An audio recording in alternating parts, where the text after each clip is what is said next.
Alright, what's going on, everybody? Cody Does It, back at it again with another video. Don't mind my mess of stuff everywhere. Hopefully this is a good enough angle for you guys. This is one of my least favorite things to have to do. I'd rather do quick struts. But unfortunately on these LTZ Tahoes, to replace a strut, you have to compress the coil. And unfortunately these aren't OE as I thought they were going to be, so I'm going to have to replace this pigtail end and pin both of them. So ideally what you want to do is have a good strut compressor. I've got everything locked in tight. All the adjustments side to side here is nice and tight. These parts are tight. You've got an arrow telling you which way to compress. And so what you're going to do is turn this thing real gentle like. Make sure nothing gets loose, because if it jumps out, it can kill you. Ideally you don't want to die while you're working on your car. So I'm going to compress this guy down. We'll have to snip this wire, pull the strut out once we take the nut off, and then we will depin this connector, repin it with that one that I just showed you just a second ago in this video here, and stick it in there, bolt it up, make sure it's tight, decompress, reinstall in the vehicle. It's very easy to do. This is probably my fourth or fifth set of these. I'm just doing one on this vehicle. I don't know why I would do both if it were me. It's starting to get a little loose, so we need to go a little bit more. Be very careful. Like I said, it is very dangerous. If anybody tells you to wear eye protection, there's really no point. You need to wear like a freaking metal jousting helmet, you know, and that still probably ain't gonna work. But ideally, get a little bit of play in it. You can compress pretty far. This is essentially simulating the weight of the vehicle, but it's putting it all on the coil and not on the entire strut assembly. So once you get it to the point where it's loose enough, which it's pretty loose off the coil there, you'll, like I said, take the nut out. I got the new one here, easy peasy swap. On these, this one is a four-wheel drive vehicle. What I do is I pull the outer tie rod loose from the knuckle, and it'll actually drop down right through there. Make sure you guys can see. It'll actually drop down. There's 3 bolts up top, 1 plug obviously for that pigtail connector I told you we need to repin. It'll drop out right between this area right here. Put it back in, 32 15s, and then you got 18s up top.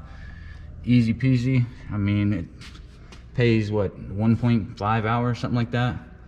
Ideally I like to see 2 for it, but I didn't write this vehicle up, I'm just doing the work. So just another little pro tip for you guys. It's not very hard.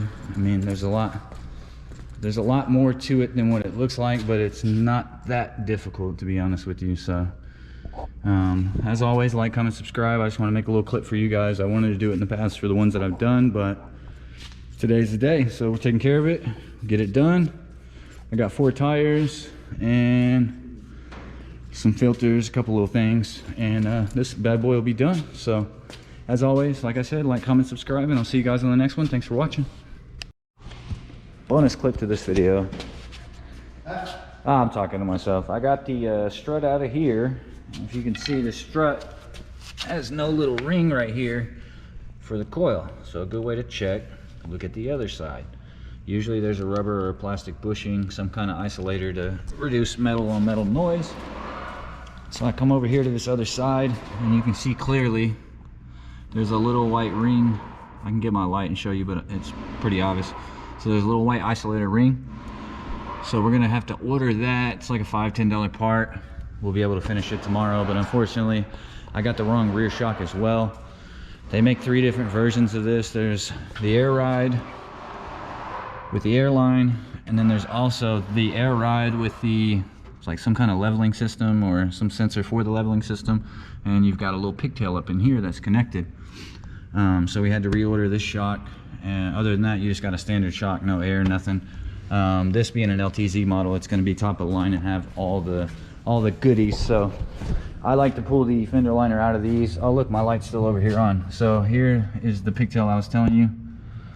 Here is the pigtail that was absent on the one that they ordered, which was still an AC Delco brand, but it wasn't the correct AC Delco strut for this LTZ model. So got that.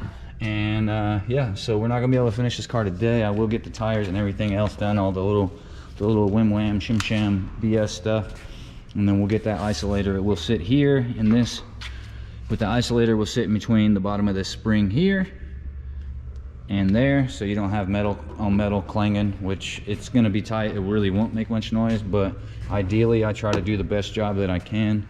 I don't want to half-ass anything. So like I said, as always, like, comment, subscribe. I appreciate you guys watching. I appreciate the love, the people that do comment and say something to me every time, the people that have reached out and said, hey, I appreciate you telling me that, you saved me money at the dealership, so on and so forth. So like I said, as always, like, comment, subscribe, and I will see you guys on the next one. I do still have the moped. I do still plan on riding it soon. It is very cold right now here in Oklahoma. I mean, we're like 5 degrees with the wind chill right now.